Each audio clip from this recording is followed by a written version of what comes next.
Praise lord. ఈరోజు నేను మీతో మాట చెప్పాలనుకుంటున్నాను. అదేంటంటే, మీకు ఒకవేళ పిరికితనం ఉంటే దాన్ని పక్కన పెట్టండి. ఎందుకంటే దేవుని వాక్యం చెప్తా ఉంది, పిరికివారు దేవుని రాజ్యాన్ని స్వతంత్రించుకోలేరు అని. అవును, పిరికితనం అంటే అవిశ్వాసం. ఇదిగో నేను మాట్లాడుతున్న పిరికితనం మీరు పాముని చూసినప్పుడు భయపడడం గురించి కానీ, లేదంటే ఎవరైనా మీ ముఖం దగ్గరికి వచ్చి నీకు పులు అంటే భయమా అని చెప్పి మన ముఖం మీద ఉడి కళ్ళు మోస్తే ఇదిగో నువ్వు భయపడ్డావు అని చెప్పి నవ్వులాటకు చేసే ఆ భయాలు కాదు. లేదంటే నిజంగా మీ ముందు కుక్క వచ్చినప్పుడు, లేదంటే ఓ పులు వచ్చినప్పుడు అది మిమ్మల్ని ఏదో దాడి చేస్తుంది అన్నప్పుడు భయపడే ఆ భయం గురించి కాదు. జీవితంలో వచ్చే సమస్యలకి మీరు భయపడేవారుగా ఉంటారు. ఇదిగో ఇక్కడ నేను ఏదో అయిపోతున్నాను అని చెప్పి మీ విశ్వాసాన్ని అంతా కోల్పోయి ఇదిగో మీ జీవితాన్ని వ్యర్థం చేసుకుని ఆ పిరికితనం గురించి మాట్లాడుతున్నాను. అలాంటి పిరికితనం మీ దగ్గర ఉంటే దేవుడు చెప్తున్నాడు, ఇదిగో నువ్వు ఒకవేళ అలాంటి పిరికివాడిగా ఉంటే నువ్వు నా రాజ్యాన్ని స్వతంత్రించుకోలేవు అని చెప్పి. అవును, పిరికితనం మనల్ని నేరుగా సాతాను చేతిలో పడేలా చేస్తుంది. అవును, వాడి పళ్ళకి మనల్ని అది బలి చేస్తుంది. ఇది ఈ విషయం మీకు బాగా అర్థం ఉంటే మీకు చిన్న విషయం చెప్తాను. మీలో ఎంతమందికి ఫెస్టింగర్స్లా అంటే తెలుసు? అంటే ఏమీ కాదు. ఒకరోజు ఒక వేటగాడు అడవిలోకి వెళ్ళి జంతువులు పట్టుకుందాం అనుకున్నాడు. అయితే ఆ జంతువులు తలో దిక్కున ఉన్నాయి. అతనికి ఒక మంచి జంతువు కావాలి. సో అతను మొదట ఓ బాణాన్ని వేశాడు. ఆ బాణం నేరుగా చెట్టు తగిలింది. చెట్టుగా బాణం తగలగానే ఆ చెట్టు మీద ఉన్న పక్షులన్నీ ఎగిరిపోయినాయి. ఒక పెద్ద శబ్దం వచ్చింది. అక్కడ ఉన్న జంతువులు ఆల్మోస్ట్ కొద్దిగా గందరగోళం గురైనాయి. ఒక జింక తన మీదకు వచ్చిన ఆ బాణాన్ని, తన పక్కనే పడ్డ ఆ బాణాన్ని చూసి నెమ్మదిగా అది తింటూ ఉన్న వాటిని ఆపి ఏమాత్రం చడి చప్పుడు చేయకుండా అలా నెమ్మదిగా వెనక్కి వెళ్ళిపోయింది. అయితే ఆ పక్కనే ఒక అడవి పంది ఉంది. ఆ అడవి పంది ఎప్పుడైతే ఆ బాణం వచ్చి చెట్టును గుద్దుకుందో దానికి విపరీతమైన కోపం వచ్చింది. గట్టిగా అరుచుకుంటూ ఎవరు బాణం వేసింది అన్నట్టుగా ఆ వ్యక్తి మీదకి దాడి చేయడానికి వద్దామా అన్నట్టుగా ఎక్కడున్నాడా వాడు అని చెప్పి అతన్నే వెతుక్కుంటూ వచ్చింది. ఇక ఎప్పుడైతే అది అలా వస్తుందో వెంటనే అతను బాణం తీసి ఆ అడవి పందిని కొట్టాడు. అది చచ్చిపడింది. వెంటనే అతను దాన్ని తీసుకుని చక్కగా ఇంటికి వెళ్ళిపోయాడు. ఇదిగో అతనికి జంతువులు కనిపించినప్పుడు అతను చేసిన పని ఏదో ఒక ర్యాండమ్ గురిని పెట్టుకుని దాన్ని కొట్టడం. దాంతో ఒక 2 జంతువులు అక్కడ రెస్పాండ్ అయినాయి. ఒకటి జింక, అది చాలా తెలివిగా మంచిగా రెస్పాండ్ అయింది.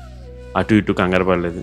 నెమ్మదిగా తాను చేస్తున్న పని ఆపి నెమ్మదిగా వెనక్కి నడుచుకుంటూ వెళ్ళిపోయింది. ఇంకో పక్క అడవి పని, దీనికి కంగారు వచ్చింది, భయం వచ్చింది. దాన్ని బట్టి ఏదో చేసేద్దాం అనుకుని అరుచుకుంటా దాని ఉనికిని అదే తెలుపుకుని అది ఎక్కడుందో ఆ వేటగాడికి తెలిసేలా చేసి తన ప్రాణం మీద తెచ్చుకుంది. ఇదిగో సింహాలు కూడా ఆల్మోస్ట్ ఇలాగే వేటాడతాయి.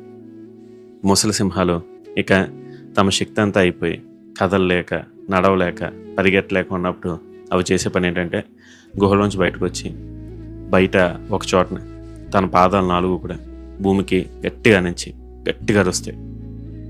ఆ అరుపు ఎంత భయంకరంగా ఉంటుందంటే చుట్టుపక్కల ఉన్న జంతువులకి ఏం చేయాలో తెలియక ఒక్కో దిక్కును పరిగెడతా ఉంటాయి. అలా పరిగెట్టినప్పుడు తెలియక కొన్ని జంతువులు నేరుగా సింహం దగ్గరికి వచ్చి సింహం నోట్లో పడిపోతాయి. అది పరిగెట్టి వేటాడక్కర్లేదు, అది ఎక్కడుందో అక్కడే ఉండి ఒక పెద్ద శబ్దం చేయగానే అవే వచ్చి దానికి ఆహారం అవుతాయి. అందుకని పేతురు భక్తుడు తాను రాసిన పత్రికలో చెప్తుంటాడు, సాతాను ఎవరిని మింగుదు అని గర్జించే సింహం వల్ల తిరుగుతుంది. ఇదిగో సాతాను గర్జనలు ఎలా ఉంటాయో తెలిసే? శ్రమల్లా ఉంటాయి. సాతాను గర్జనలో శోధనల్లా ఉంటాయి. సాతాను గర్జనలో మన జీవితంలోకి వచ్చే తుఫాన్లా ఉంటాయి. ఇదిగో ఈ శ్రమలు, కష్టాలు, శోధనలు, ఈ తుఫాన్లు ఇవన్నీ వచ్చినప్పుడు మనం చేసే పని ఏంటి తెలుసా? దేవునికి దూరంగా పరిగెట్టాం. దేవుడు ఏమీ చేయలేడు అనుకుంటాం. ఇక దేవుడి వల్ల కూడా కాదనుకుంటాం. ఇదిగో అలాగే మనం నేరుగా సాతాను గడి ఆ పంటి కింద పడతాం. అందుకని పేతురు భక్తుడు చెప్తున్నాడు, మెలుకోగుండి ప్రార్థన చేయాలి. ఈరోజు దేవుడు అదే మాట చెప్తున్నాడు, నువ్వు పిరికివాడుగా ఉండకూడదు, నువ్వు లేచి ప్రార్థించేవాడిగా ఉండాలి. నువ్వు నీ పాదాల మీద స్థిరంగా నిలబడేవాడిగా ఉండాలి. నువ్వు నీ కాపరిని నమ్మేవాడిగా ఉండాలి. మరి ఈరోజు నుంచి మీరు ఆ పిరికితనాన్ని వదిలిపెడతారు కదా. గుర్తుపెట్టుకోండి, ఫెస్టింగర్స్ లా గురించి చెప్పాను కదా, దాంట్లో ఆ లా చెప్పేది ఏంటంటే మన జీవితంలో మనకు జరిగే విషయాలు 10% మనకి అక్కడ జరిగిన సిచ్యువేషన్లో ఉన్న ఆ సందర్భాన్ని బట్టి ఎఫెక్ట్ అయితే 90% మనం దానికి ఎలా రెస్పాండ్ అయ్యాం దాన్ని బట్టి ఎఫెక్ట్ అవుతామట. చూసారా, ఆ బాణం వచ్చినప్పుడు జింక తనకున్న స్థితిని బట్టి 10% మాత్రం కంగారు పడ్డది. 90% అది తప్పించుకోవడానికి కారణం అది రెస్పాండ్ అయిన విధానం. మరి అడవి పంది దీన్ని చంపింది ఆ బాణం కాదు, దీన్ని చంపింది వేటగాడు కాదు, అది రెస్పాండ్ అయిన విధానం. ఆ జింకను బతికించింది అది రెస్పాండ్ అయిన విధానం. ఇదిగో మీరు కూడా ఈరోజు చక్కగా రెస్పాండ్ అవ్వాలి.